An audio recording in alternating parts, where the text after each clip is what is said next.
December 28 captain அவர்களின் 2ஆம் ஆண்டு குருபூஜை நிகழ்விற்கு அனைவரும் வாரீர் வாரீர் வாரீர். இத்தனை லட்சோபலட்சமான தொண்டர்கள் என்னை நாடி வந்து எனக்காக விடுதற்கீங்க.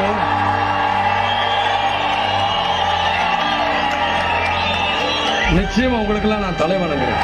இனிமேலும் உங்களுக்காக தான் நான் இருப்பேன். நீங்க இல்லைன்னா என்னால் முடியாது.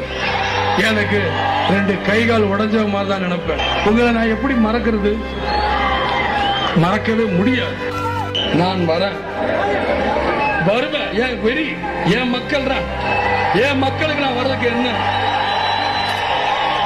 விஜயகாந்த் மன்றத்தை சேர்ந்தவங்க என்றைக்குமே அடாவடித்தனத்துக்கு போகக்கூடாது, வன்முறைக்கு போகக்கூடாது. தலைவர்களுக்காக நீங்க நாமும் அடிச்சுக்கிற வேண்டாம். அது தேவையில்லாத ஒரு விஷயம். நம்ம ஆட்சிக்கு வந்தால் நிச்சயமாக வறுமை கோட்டு கீழே உள்ள மக்களை நம்மளால் காப்பாற்ற முடியும். அதுல எந்த ஒரு மாற்று கருத்தும் இல்லை.